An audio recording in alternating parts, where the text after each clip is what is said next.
तक हमने centre of मास के सारे क्वेश्चन कर लिए थे। अब हम इसमें जो हमने पहले पढ़ा था उसी को एक बार रिवाइज करते हैं।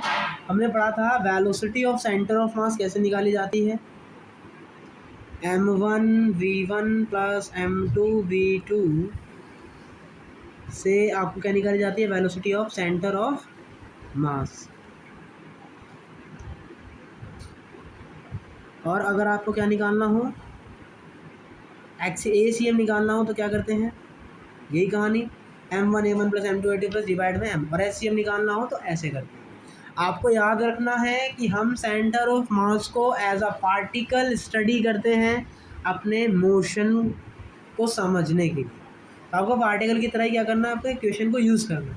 मान लीजिए एग्जांपल के लिए आपको दिया है UCM बराबर 10 मीटर पर सेकेंड और एक्सीलरेशन दिया है 2 मीटर पर सेकेंड स्क्वायर जो कि कांस्टेंट है, और आपसे पूछा है वेलोसिटी CM एट t बराबर 2 सेकेंड।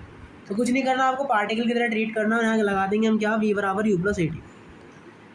तो VCM निकालना है, UCM कितना दिया है आपको, 10 दिया है, 2 मल्टीप्लाई 2। तो इस तरीके से आपका VCM कितना आ जाएगा, 14 मीटर पर सेकेंड। तो जनरली आप जैसे वहाँ यूज़ करते थे वैसी सारी इक्वेशन आप एज इट इज़ यहाँ भी यूज़ करेंगे। कौन कौन सी इक्वेशन, चाहे वो अगर ACM कॉन्स्टेंट ना हो तो हम क्या यूज़ करते थे, dV/dt, तो वो यहाँ भी यूज़ करोगे। या फिर इसे क्या लिख लेते हैं, VdV/dx, तो यहाँ भी आप उसे लिख सकते हैं। तो जो कहानी आप काइनेमेटिक्स में लगाते थे वो कहानी आप सेंटर ऑफ मास में भी लगाते हुए नज़र आओगे। और इम्पल्स बराबर क्या होता है, इंटीग्रेशन एफ डॉट dt या फिर चेंज इन मोमेंटम। ये सारी कहानी आपने यहाँ पे पढ़ी। अब कुछ थ्योरेटिकल बातें करते हैं और चीज़ों को समझने का एक बार यहाँ पे प्रयास करते हैं। चल अब हम इंटरनल फोर्सेस के इफेक्ट के बारे में बात करते हैं। मैंने पहला क्वेश्चन आपसे पूछा, मैंने पूछा क्या इंटरनल फोर्सेस किसी की एक्सीलरेशन और वेलोसिटी ऑफ सेंटर ऑफ मास को चेंज कर सकते हैं या फिर नहीं। क्या पूछा, जो इंटरनल फोर्सेस होते हैं can change ACM and VCM। बताइए, मेरे सामने ये वस्तु उसी जगह पर है, मतलब मैं बाहर से कोई फोर्स नहीं लगा रहा, मतलब इसके अंदर इंटरनल फोर्स ही होंगे। तो क्या ये पार्टिकल अपने आप आगे चला गया, क्या ये पार्टिकल अपने आप मूव कर रहा है आगे, नहीं। तो इसका मतलब इंटरनल फोर्सेस कभी भी velocity of centre of mass और acceleration of centre of mass इसको चेंज नहीं करते। क्यों नहीं करते, क्योंकि internal forces action reaction pair में एग्जिस्ट करते हैं। क्योंकि वो इंटरनल है तो एक्शन रिएक्शन फोर्सेस के कारण उनका जो नेट फोर्स आता है वो ज़ीरो आता है, जिसकी वजह से ACM ज़ीरो हो जाएगा। तो इसका मतलब एक्सीलरेशन और वेलोसिटी को ये इंटरनल फोर्सेस चेंज नहीं कर सकते। दूसरा क्वेश्चन, क्या internal forces motion of centre of मास को चेंज कर सकता है। इसका आंसर भी है नहीं। अगर इसके पास वेलोसिटी को चेंज नहीं कर रहा, एक्सीलरेशन को चेंज नहीं कर रहा, तो ये सेंटर ऑफ मास के मोशन को कैसे चेंज कर सकता है। इसका मतलब इसको भी चेंज नहीं कर सकता। क्या ये मोमेंटम को चेंज कर सकता है, क्योंकि ये वेलोसिटी ऑफ सेंटर ऑफ मास को चेंज नहीं कर रहा, तो इसका मतलब ये अपने मोमेंटम को भी चेंज नहीं कर सकता। तीसरा और last question, internal forces can change kinetic energy, potential energy and mechanical energy of system.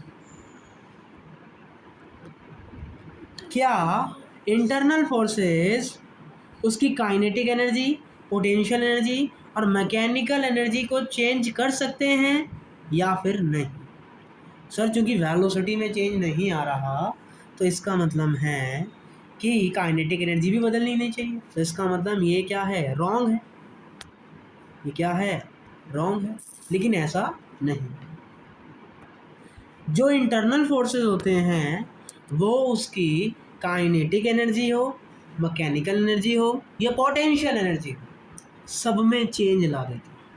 Internal energy can change energy में चेंज ला सकती है। कैसे, देख लीजिए।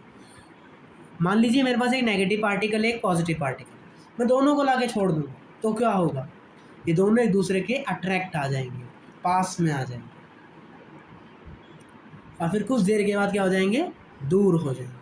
मैंने बाहर से तो कोई फोर्स नहीं लगाया, तो ये पास कैसे आए, इंटरनल एनर्जी इलेक्ट्रिक फोर्स के कारण। इलेक्ट्रिक फोर्स कैसा है, इंटरनल है, तो इसका मतलब internal can be change, kinetic energy, potential energy and mechanical energy. या फिर स्प्रिंग से समझ लीजिए, स्प्रिंग तो हमारा हो गया, या बॉम्ब एक्सप्लोजन समझ लीजिए। बॉम्ब जो फटता है तो इंटरनल फोर्सेस के कारण ही तो फटता है। हम बॉम्ब को हल्की सी चिंगारी देते हैं और क्या होता है, बॉम्ब पूरा फट जाता है। ऐसा क्या होता है, क्योंकि उसकी काइनेटिक एनर्जी हमने डिस्टर्ब कर दी। इसका मतलब जो बॉम्ब फटा वो किसकी वजह से फटा, इंटरनल फोर्सेस की वजह से। तो इसका मतलब internal forces can be change, internal energy kinetic energy, mechanical energy, potential energy, कोई सी भी एनर्जी हो, ये क्या कर सकता है, उनको चेंज कर सकता है। लेकिन ये मोमेंटम को चेंज नहीं कर सकता। मोमेंटम को चेंज क्यों नहीं कर सकता, क्योंकि मोमेंटम सिस्टम के लिए डिफाइन नहीं होता, मोमेंटम सिर्फ पार्टिकल के लिए लगता है। जो मोमेंटम कंजर्वेशन होता है क्या जी, पी फाइनल बराबर पी इनिशियल, ये सिर्फ किसके लिए लगता है, for a particle. Momentum conservation किसके लिए लगता है, पार्टिकल के लिए, ये सिस्टम के लिए नहीं लगता। इसीलिए जो मोमेंटम होता है वो इंटरनल फोर्सेस की वजह से चेंज नहीं होता, जबकि वहाँ वेलोसिटी आ रही है, लेकिन मोमेंटम सिस्टम के लिए नहीं, पार्टिकल के लिए लगता है। लेकिन kinetic energy, mechanical energy, potential energy, इन सभी को कौन चेंज कर सकता है, आपका इंटरनल फोर्स।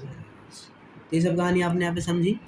अब एक बार रिवाइज कर लेते हैं, वर्क पावर एनर्जी में आपने क्या पढ़ा था कि if work done by non conservative force is zero, तब आप क्या कर सकते हो, मैकेनिकल एनर्जी कंजर्व कर सकते हो, और K1 U1 बराबर क्या बोल सकते हो, K2 प्लस।